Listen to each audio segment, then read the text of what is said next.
we called and we've got some issues like clover and some fungus and dry spots that need some sprinklers adjusting and things like that. But before all of that, you got to have good water. Water is your most important resource in this desert area of the Tri-Cites.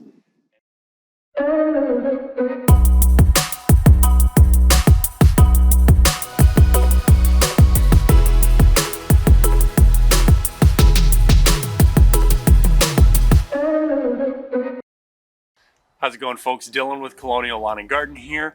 We're taking a look at getting the irrigation started up. There's two kinds of irrigation systems for most sprinkler systems. There's either an irrigation system that is dedicated from an irrigation district, and then there is a domestic variety that's either coming from a well or from the city lines themselves.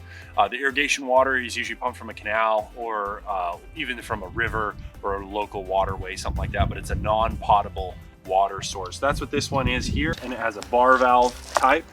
So we are going to open this up here and open this to be in line with the line itself, and that is going to have water running here.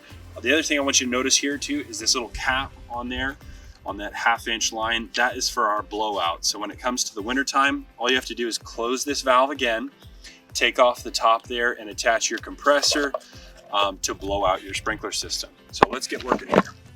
Now we're here at the irrigation main line coming in. So the irrigation comes around the corner of the house up here and then comes to this filter system. All irrigation systems need to have a filter on them because there's so much residue and debris that comes through the irrigation systems, open canals, open rivers, things like that. You get a lot of debris in your irrigation systems, and there's a filter inside here trying to filter out some of that large debris.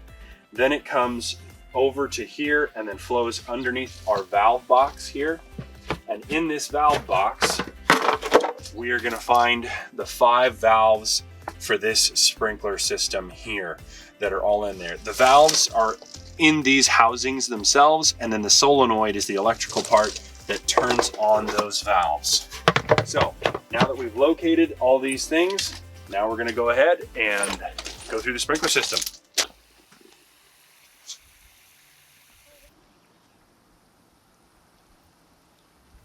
So we turned on the irrigation system for just a little second here, and there's no pressure, barely popping up any of the heads at all.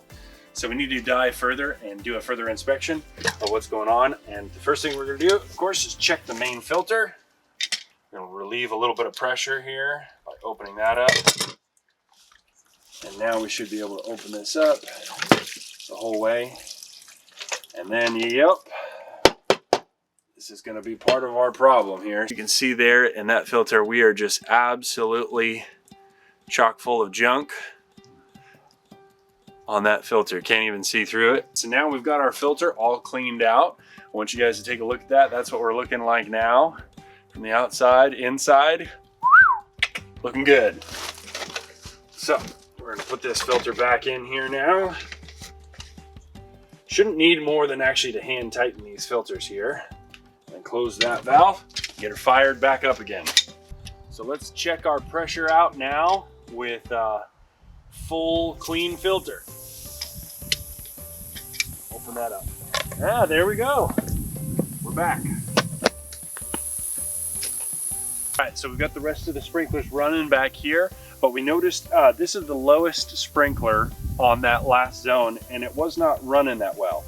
So we're gonna pull it up here, and we're going to take a look here at what's going on, because these pop-up sprinklers have a filter on the inside of them, and this is exactly what we were afraid of. It's just how much debris is caked around these filters, and it all is going to flow and settle down your sprinkler system to the last sprinkler on that zone. Is usually the most filthy one.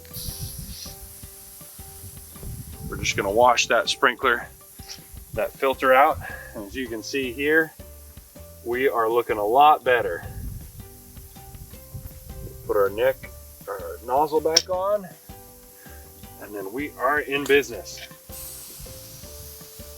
So we've got our diagnosis for this brown area here. We actually have a total of 3 sprinklers that are no longer rotating on this zone, and that's why we have this brown spot right here. I've been sitting here for a couple minutes now and I'm not getting wet at all because the sprinkler right here, right beside me, is not operating. It's not moving at all. And then I've got a sprinkler right behind me, right here, that is also not operating. So no sprinklers are really hitting this area, and that's why we have this dry patch. So the first thing we're gonna do is just move a little bit of grass away from the sprinkler head.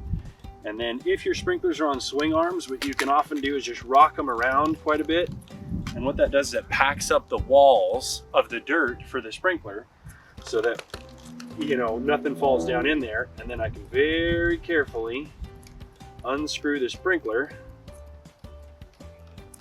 trying not to move anything too much. And then we unscrew the sprinkler, pull it right out. We got our new one going in. This is the tricky bit. Put it down in there very gently, all the way tight, and then we're going to turn it back on and do the adjustments later to readjust where the sprinkler's going to go and its range and the arc that it's doing, but we'll do the next one now.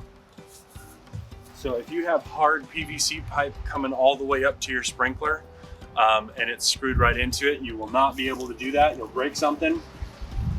But because these are modern systems and they're all on swing arms, I know it will be able to unscrew it here.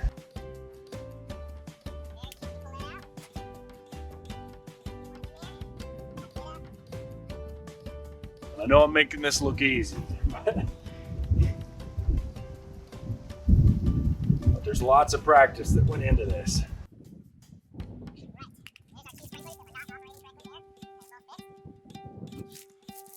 So this little patch of the yard right here has 4 sprinklers that are a Hunter PGJ style, and they're a smaller sprinkler.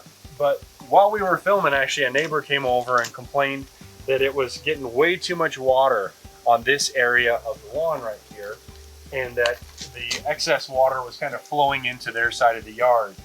We're gonna change these nozzles on the sprinklers for these 4 sprinklers here because we need less water to be coming out per minute.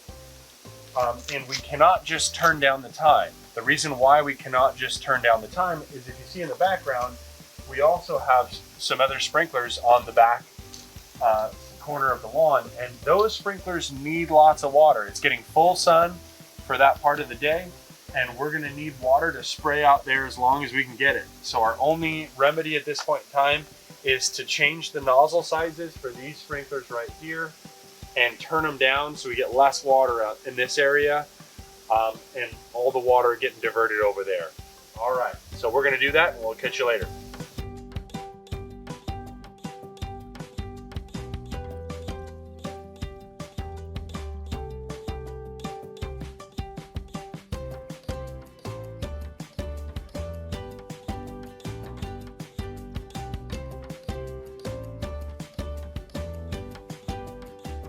The other thing that swapping out all these nozzles is going to do is it's going to help our gallons per minute not fall below the threshold where pressure starts to drop. Because if we start using too many gallons, then our pressure is going to fall and then sprinklers will stop operating because of low pressure. So we've diagnosed one of our other brown patches, which is right over here in this area, and that is having to do with this sprinkler right here is running a complete 360 out into the road, so meaning half of the watering that should be going out here is not getting there. And this is a specific type of sprinkler head called the Toro Rapid Set. And so they have a funny way of setting them. So come on in close here and I will show you how we're gonna do this. So once we get our area that we want the Rapid Set to work in, all that we do is we operate the sprinkler back and forth in that range.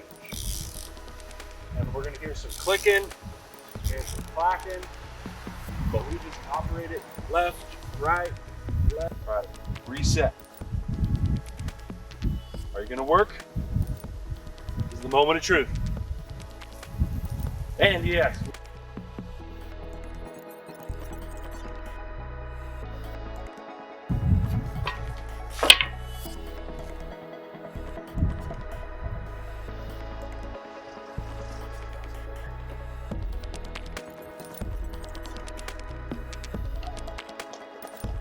There we go.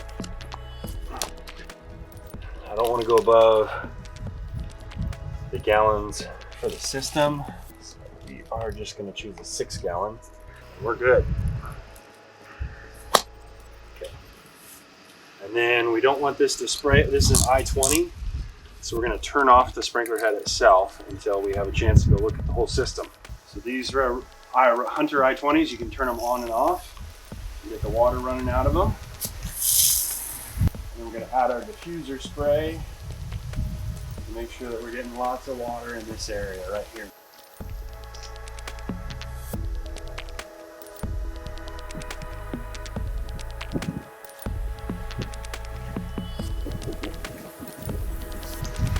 Grab it by the neck.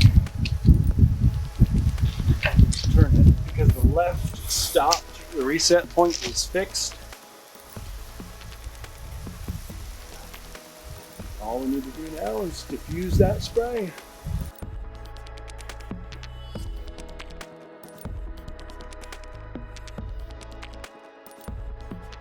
Okay, so right now it's watering at 6 a.m. and watering at 9:30 p.m. Okay, and then it's set to run. Boom. So what we did today, we just got done with the irrigation optimization. We had 2 broken sprinklers in this dry spot right behind you here. And we got all the rest of the dry spots in the backyard figured out. We had to change one sprinkler out over there. The filter was absolutely filthy, and so we had to clean that out. But you should be on your road to a better, healthier lawn from here on. Awesome. So, thanks, so Jordan. much. We appreciate it.